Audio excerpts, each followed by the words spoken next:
Harion. Tämä video on suomennos Gurumme Online-satsangista, jonka päivämäärä oli 4. lokakuuta 2023. Nauttikaa videosta. Swamiji avaa luentonsa kertomalla, kuinka hän aloitti henkisen polkunsa polulla nimeltään Sannyasin, mutta tavattuaan oman gurunsa hän siirtyi Kriya-joogan polulle. Tämä syy tähän polun vaihdokseen on se, että tämä Kriya-polku toi hänelle tyytyväisyyttä.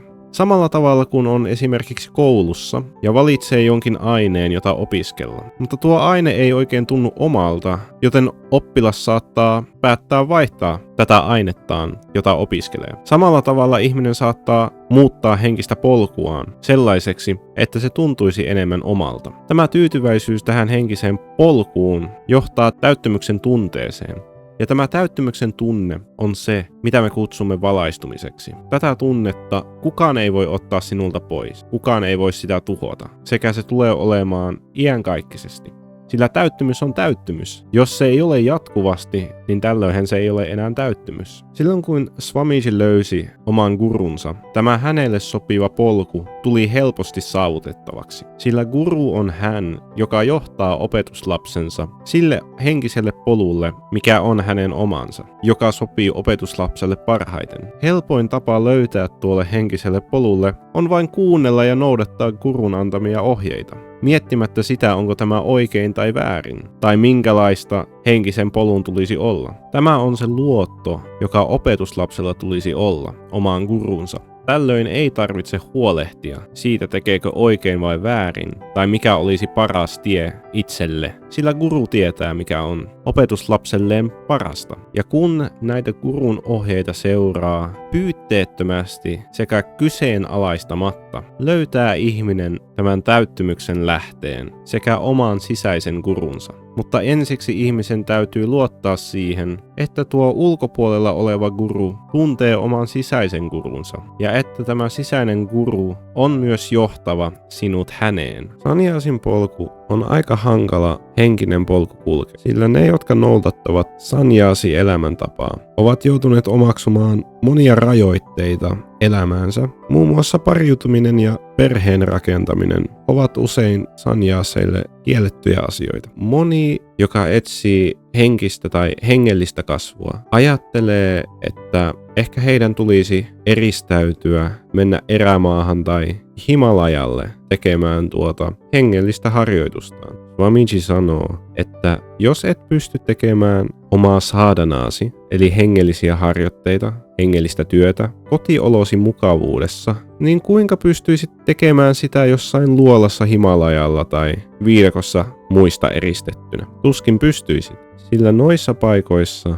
et todennäköisesti saisi ruokaa, tai ruoan saanti voisi olla erittäin hankalaa, sinua häiritsisi ötökät, eläimet ja vaikeat sääolosuhteet. Sillä ei ole väliä, missä teet sadhanaasi, vaan sillä, että sinä teet sitä. Moni ihminen on hankkinut paljon varallisuutta ja materiaalista omaisuutta, mutta kuitenkin heissä on jokin tyytymättömyyden olemus, sillä he eivät ole saavuttaneet tuota, mikä tekee ihmisestä tyytyväisen. Syy, minkä takia henkistä polkua kulkevat ihmiset saattavat ajatella, että heidän täytyy lähteä yhteiskunnasta, on se, että hekin vielä etsivät sitä täyttymyksen tunnetta materiaalisista taikka yhteiskunnallisista asioista. He eivät kuitenkaan ymmärrä sitä, että sadhanan tekeminen, tämän henkisen työn tekeminen on se, mikä loppupelissä ratkaisee henkisen kulun suunnan. Edelleen tämä on tärkein asia, että sadhanaa ylipäätään tekee. Se ei ole tärkeää, missä sitä sadhanaa tehdään. Ja koska moni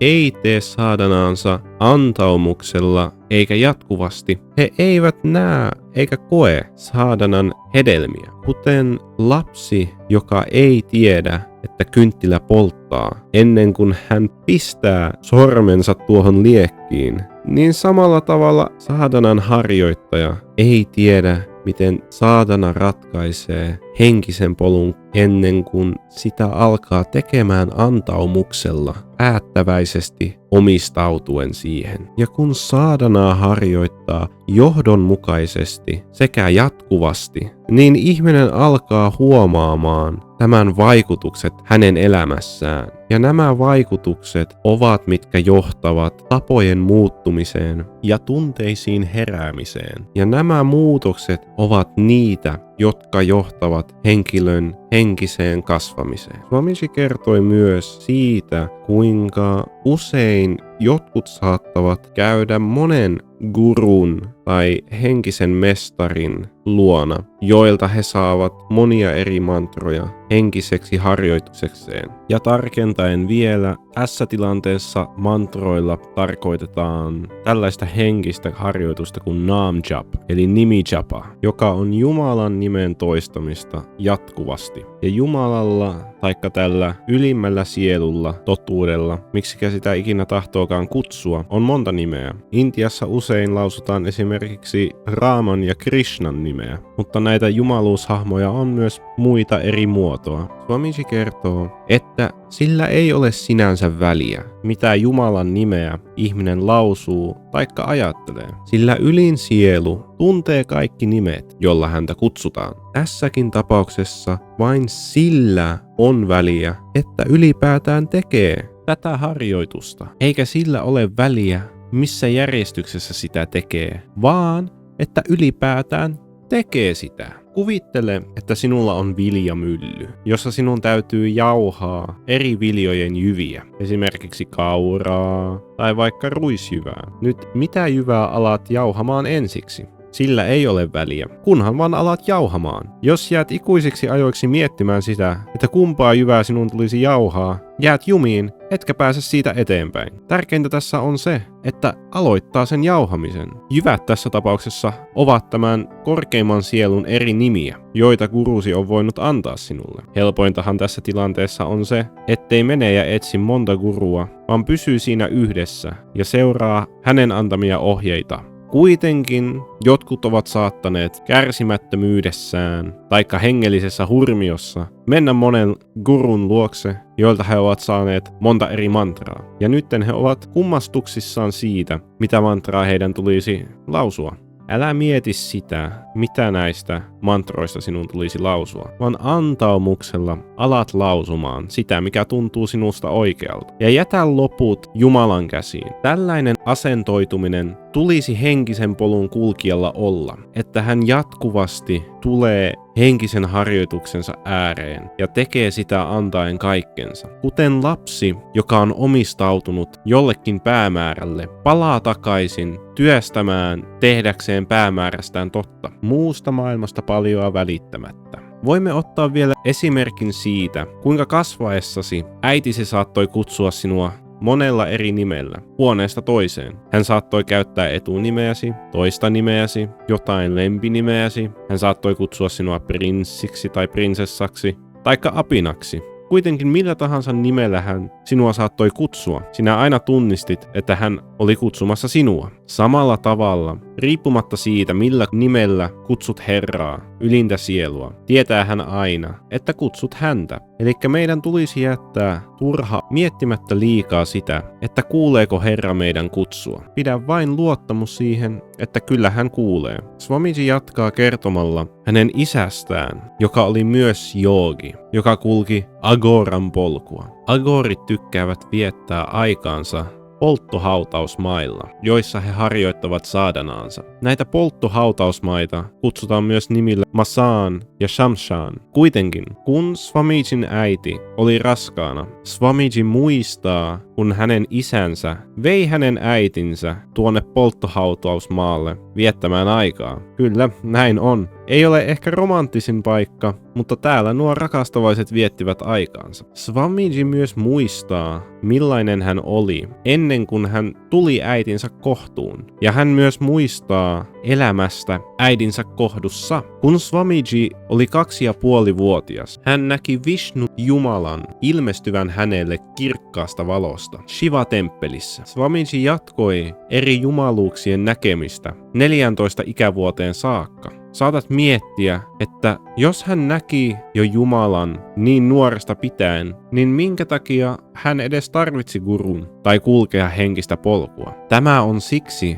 että Jumalan näkeminen itsensä ulkopuolella ei riitä tyydyttämään tuota janoa, jota ihminen koittaa sammuttaa. Ihmisen täytyy löytää tuo Jumala tai ylin sielu omasta itsestään, ja vasta tällöin ihminen kokee tämän täyttymyksen. Vasta silloin, kun Swamiji sai mahdollisuuden kuulla valaistuneiden mestareiden sanoja sekä omaa guruaan, alkoi hän vasta ymmärtämään, kuinka päästä lähemmäksi Jumalaa. Jotta Jumalan voi nähdä omassa itsessään, täytyy sinulla olla guru. Ilman gurua tuo ei ole mahdollista. Ja asia oli myös näin Swamijin suhteen, vaikka hän näki jo Jumalan monessa eri muodossa pienestä lapsesta saakka. Swamiji myös kertoo siitä, kuinka hänen oma gurunsa loi välillä tilanteita, joissa hänen opetuslapsensa saattoivat alkamaan kyseenalaistamaan sitä, että tulisikohan heidän löytää joku toinen, jolta saada oppejaan. Swamijilla kuitenkin oli erilainen lähestymistapa tähän. Sen sijaan, että hän etäännyttäisi itseään gurustaan, hän lähestyi häntä vielä enemmän. Kuten lapsi,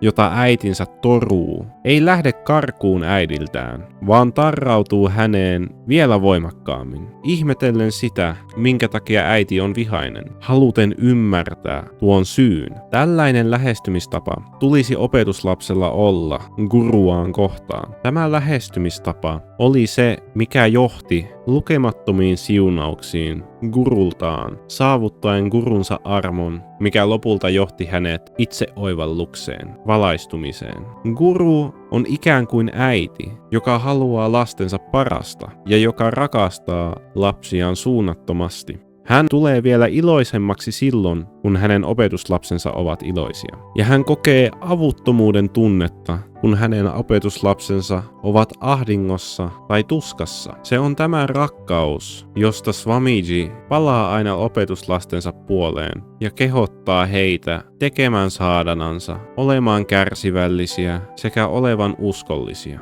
Swamiji vielä ilmaisee, että olemme jo varmaan huomanneet sen, että näemme hänet usein monella eri tavalla, riippuen siitä, mikä on ollut meidän tunnetila tuona hetkenä. Tuo tunnetila maalaa mielessämme sen kuvan, joka meillä on meidän gurusta. Swamiji lopettaa satsangin kertomalla mantrojen tai japojen syntyperästä, sillä kun ylin sielu tuli maailmaan Raaman muodossa, ihmiset alkoivat lausua hänen nimeään ja siitä muodostui mantra. Ja kun hän tuli tänne Krishnan muodossa, ihmiset alkoivat lausua hänen nimeään. Mutta eikö ennen heitä ollut muka mantroja tai japaa? Oli kyllä, eli täten sillä ei ole väliä, millä nimellä Herraa kutsuu, vaan sillä syvällä kaipuulla ja halulla tavata hänet on se, millä on väliä. Jatkuvalla saadanan harjoittamisella sekä oman gurunsa kuulemisella on väliä. Ja nämä ovat niitä ratkaisevia tekijöitä, jotka johtavat ihmisen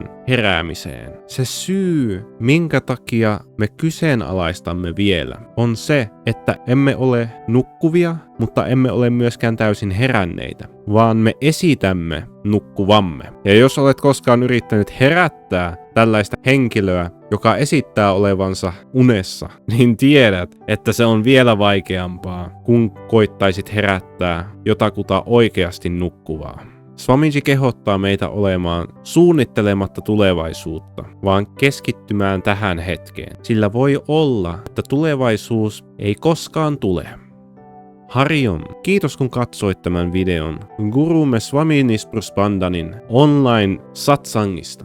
Tämä videon tekeminen oli meille suuri ilo, sekä sen kääntäminen englannista suomen kieleen toi myös paljon sisäistä ymmärrystä. Mutta kuitenkin yritäthän ymmärtää, että koska tämä on ensiksi käännetty hindistä englanniksi ja sitten vielä englannista suomeksi, että jotain tarkoitusperää on voinut hukkua tässä käännösprosessissa. Mutta olemme kuitenkin tehneet parhaamme ymmärtää Swamijin sanojen pohjaa olematta liikaa tarrautuvia siihen, mitä sanoja hän on käyttänyt. Ja kehotamme myöskin sinua tekemään samoin, että koita katsoa ja löytää merkitys sanojemme takana sen sijaan, että katsoisit sanoja itsessään. Ja täten sinulla on paras mahdollisuus ymmärtää niitä asioita, joita tässä satsangissa on käyty läpi. Mutta kuitenkin, jos et ymmärrä jotain tai jokin asia ei oikein tunnut istuvan, niin jätäthän kommentin tämän videon alle, jotta voisimme koittaa selventää mahdolliset väärinymmärrykset. Me emme halua aiheuttaa hämmennystä, vaan selventää näitä asioita, jotta ne olisivat hyödyksi heille, jotka seuraavat henkistä polkuaan. Kiitämme vielä, että katsoit tämän videon. Toivomme, että jätät tykkäyksen sekä jaat tämän videon eteenpäin ystävillesi, jotta heilläkin olisi mahdollisuus tulla osaksi näitä opetuksia. Tilaathan myös tämän kanavan. Pikemmittä puheitta. Toivotamme sinulle paljon siunausta sekä henkistä kasvua. Kiitos ja Hari Om!